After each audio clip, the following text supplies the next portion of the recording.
मयूरेश जी, आपसे अगेन एक राय लेंगे।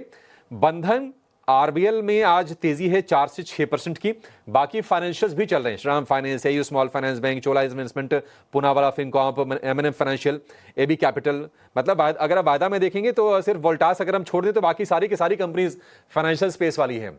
ये क्या इतनी बड़ी राहत है कि क्रेडिट फ्लो को अचानक से सुधार देगा? और आरबीएल और बंधन पर आपसे विशेष टिप्पणी चाहेंगे, कितने कन्विंस हैं आज की तेजी से, और अगर किसी को लॉन्ग टर्म के लिए सोचना है तो क्या इन पर नजर रखें?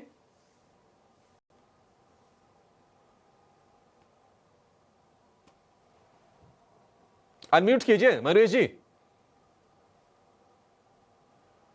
सो सॉरी फॉर दिस। नहीं, आई थिंक जो बंधन और आरबीआई के साथ एक हिस्टोरिकल इशू रहा है वो है consistency in terms of numbers flow. और जब तक इसमें एक या दो तिमाही में कंसिस्टेंसी नहीं आती, एक री रेटिंग करना ये स्टॉक्स के लिए थोड़ा मुश्किल बन जाता है। दूसरा, I think for the space as a whole मुझे लगता है, आई थिंक जो क्वालिटी लीडरशिप स्टॉक्स हैं एनबीएफसीज में, इस पे थोड़ा ज्यादा फोकस रखना चाहिए, क्योंकि हम हमेशा देखते हैं विलियम ओनील में, मार्केट्स विद इंडिया में, जब मार्केट्स ऐसे फेज से गुजरता है और जो एक कंसोलिडेशन फेज होता है, प्राइस करेक्शन के बाद एक टाइम करेक्शन, और उसके बाद जब उभर के आते हैं स्टॉक्स, जो लीडरशिप स्टॉक्स होते हैं पर्टिकुलर सेक्टर के लिए, वो फोरफ्रंट पे आते हैं। तो जैसे रुचित ने कहा था, Bajaj finance, I think numbers ठीक ठाक हैं, एक्सपेक्टेशन जो मान के रख सकते हैं in terms of their app development, और जो कंसिस्टेंसी है in terms of leveraging on digital mechanisms, ये कॉस्ट टू इनकम रेशियोज को अच्छा खासा नीचे रख सकता है। At the same time, I think because of the extensive use of data and data analytics, जो क्रॉस सेलिंग अपॉर्चुनिटीज हैं, वो अच्छी खासी उभर के आ सकती है। और इसलिए मुझे लगता है, I think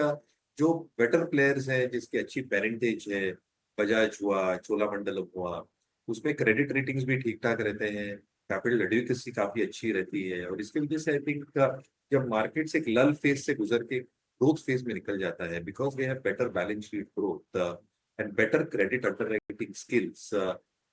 their pedigree probably comes to the forefront, क्योंकि उसके बाद जो नतीजे आएंगे अगले कुछ 3 या 4 या 5 या 6 नहीं होता है, आउटस्टैंडिंग सेट ऑफ नंबर्स है। इसलिए आई थिंक जब भी कोई सेक्टर एक स्लम से गुजर रहा है, and when it expected to come out से 2 और 3 quarters down the line, leadership stock जैसे हिस्टोरिकली देखा है कई वर्षों या दशकों से, they will come to the forefront. और इसलिए हमें लगता है, I think within this space itself, I think जो qualitative leadership stocks like Bajaj finance हुआ या चोला फाइनेंस हुआ, ये आपके वॉच लिस्ट पे। सेकंड थॉट, क्वालिटी फाइनेंस से जुड़े स्टॉक्स पर नजर होनी चाहिए, और बजाज फाइनेंस पर टेक्निकल नजरिया रुचित का और फंडामेंटल टेक मयूरेश की भी मोहर लगती हुई, और 52 हफ्ते के उच्चतम स्तर पर इस वक्त बजाज फाइनेंस का स्टॉक ट्रेड करता हुआ। आरबीआई ने जो risk wait hike roll back किए हैं, बड़ी राहत की खबर Bajaj finance, Shriram finance, L&T finance, banks and finance से जुड़ी तमाम कंपनियों के लिए, और इसी का इम्पैक्ट है जो कि पूरे के पूरे सेक्टर में इस वक्त रहा है। बैंक्स फाइनेंशियल्स आउट परफॉर्म करते हुए, और इस रहा है बैंक्स फाइनेंशियल्स आउट परफॉर्म करते हुए, और इस वक्त चाहे मिड कैप कैटेगरी देख लीजिए, निफ्टी, निफ्टी नेक्स्ट, निफ्टी 500, हर कैटेगरी के लिस्ट ऑफ स्टॉक्स अगर उठाएंगे, सबसे पहले बैंक्स और फाइनेंशियल्स के स्टॉक्स हैं जो कि मेजर कंट्रीब्यूशन मार्केट में दिखा रहे हैं।